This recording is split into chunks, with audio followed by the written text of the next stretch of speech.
Good morning. This is KELOLAND on the go with all you need to know in news and weather as you start your Mother's Day. We also have your Boredom Busters coming up, but first, our top story. It was a record-breaking weekend for the Avera Race Against Cancer. More than 8,600 runners and walkers were up bright and early on Saturday morning for this year's race to benefit the Avera Cancer Institute. Events were held at 6 sites across South Dakota and Minnesota. That included a strong turnout in Sioux Falls. My dad's a cancer survivor, so that's why it means something to me personally. But as a team, we enjoy doing it. Gives us a chance to give back to the community for a good cause. The runners took part in an energetic warm-up ahead of the race. They raised more than $950,000, which is a new record.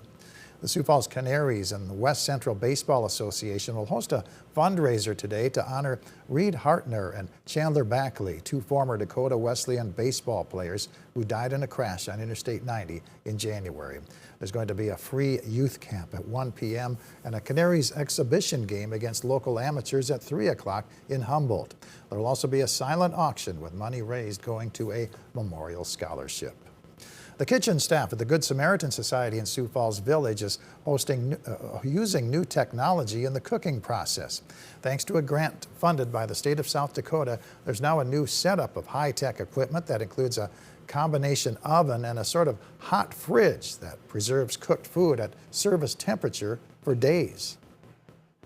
Being in 2026, things are always changing. To being on the verge of the new things is very exciting. The staff see that nobody else in the state has the equipment that we do. Therefore, they're not quite able to put out the production with the amounts that we do here. The new technology not only means faster cook times, but also extended shelf lives for the food while improving efficiencies for the kitchen staff.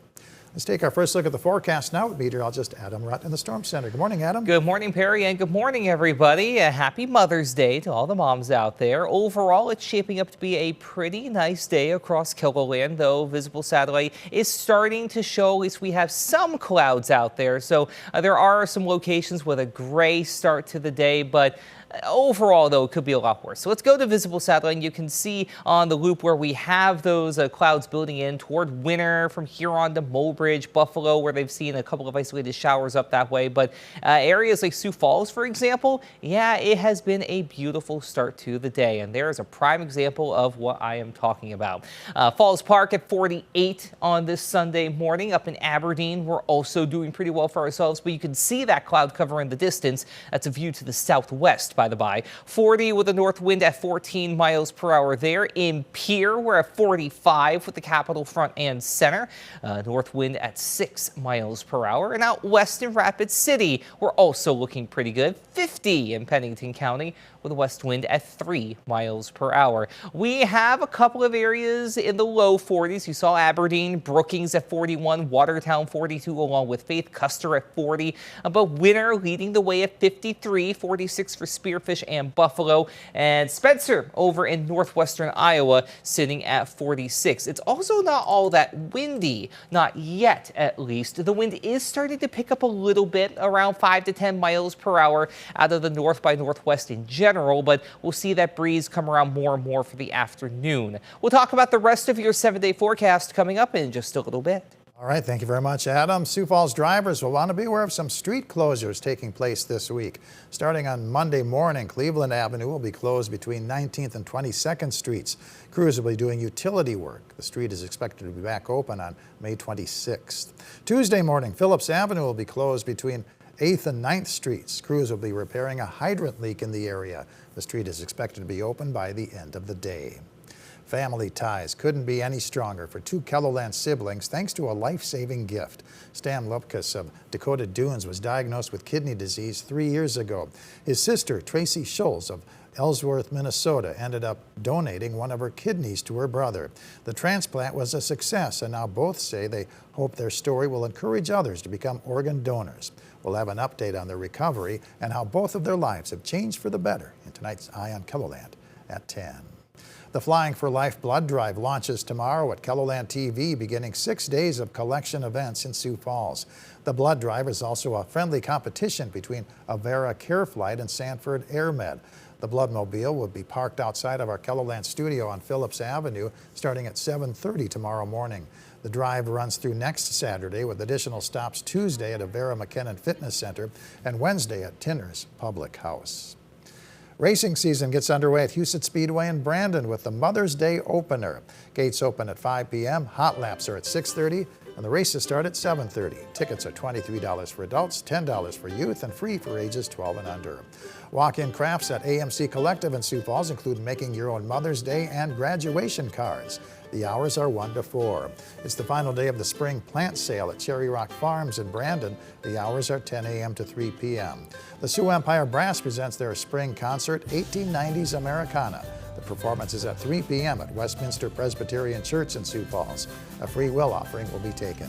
And the Crossthreads Fiber Guild is hosting Fiber Fun at the Old Courthouse Museum in downtown Sioux Falls. Everyone interested in knitting, crocheting, and needlework is invited to work on projects from 1 to 4 p.m. Adam? Overall, Mother's Day today is going to be pretty nice as we warm up through the afternoon. A chilly start to the day, yes, but we do at least get into the 60s and low 70s for most of the region. 50s, though, try to hang tough up along the Coteau and northeastern portions of KELOLAND. Monday, though, it's going to be a hot day out to the west. West River could be either side of 90 with 70s and a couple of low 80s to the east. But also notice it's going to be a windy day on Monday. We'll revisit that in a moment. Tuesday, breezy, but it's a northwesterly wind this time around with temperatures firmly in the 70s. We'll start to see those warmer temperatures come back into play out west with 80s coming back in. And that's going to set the stage for really the second half of the week. But until we get there, though, like I said, it was a chilly start to the day. Frost advisories remain in place through mid-morning Sunday, going as far north and west as Corson County. This includes the likes of Mobridge, Aberdeen, Eureka, down along I-90 between Mitchell and Worthington. This is again through mid-morning, so keep that in mind. And once we get through this, I think we get one more chilly night in a couple of locations, and then we get a preview of summer. Now, I mentioned the wind and the warmth. I told you we're going to revisit this. Fire weather watch in place for basically everybody West River outside of Hardin County. This extends as far north and east as Brown and Spink counties for Aberdeen and Redfield this Monday into Monday night. Even if you're not in that fire weather watch, please be careful with any outdoor heat sources, considering how tough it's going to be to get any kind of decent moisture in place. We do have a couple of isolated showers in Hardin County, south of Buffalo now. They're trying to move down to the south and east into northeastern Butte County. They'll continue to trek down toward the western Cheyenne River Valley. Outside of that, yeah, there's just nothing going on locally or regionally for that matter. Though that being said, we do have those areas of cloud cover. And we do have an opportunity for at least a few isolated showers this afternoon and evening, especially out to the west and toward the Black Hills. But overall, the prevailing rule is mainly dry. It's also going to be a little breezy by the afternoon. You want to keep that in mind with any outdoor plans for Mother's Day. From there, we'll watch as we go into the later part of Monday into Tuesday. We get a cold front to move through, and that's going to give a chance for a couple of showers up to the northeast and southwest, maybe even portions of southeastern KELOLAND early Tuesday, seeing an isolated shower or two, but that's going to be an exception to the rule. Then Wednesday and Thursday are quiet. We're going to fast forward through those. Friday into Saturday, though, we start to bring in probably right now our best chance for rain, and even then it's not a slam dunk as things can change between now and Friday into Saturday. It's 5 and 6 days out respectively. So just keep that in mind. We'll watch this considering the severe and extreme drought conditions that are in place for everybody south of I-90. Any chance for rain will be one to watch all the same. This gets out of here by Saturday. Sunday could also feature a couple of scattered showers as well. So we'll have at least a few things to watch. Today, though, outside of those isolated showers out to the west, it's mainly quiet, partly to at times mostly sunny. We'll have temperatures mainly on either side of 70. With a couple of upper 50s toward the Coteau. Overnight lows tonight dropping into the 30s to the east, either side of 40, especially the farther south and east you go. West River, we're in the 40s to near 50. And I wouldn't be surprised if maybe we have one more round of frost advisories in place for portions of northeastern and east central KELOLAND with temperatures that close to freezing. For Monday, how about that heat? Upper 80s and low 90s out to the west, 70s and low 80s to the east. We do start to get those summer previews to get back into the picture.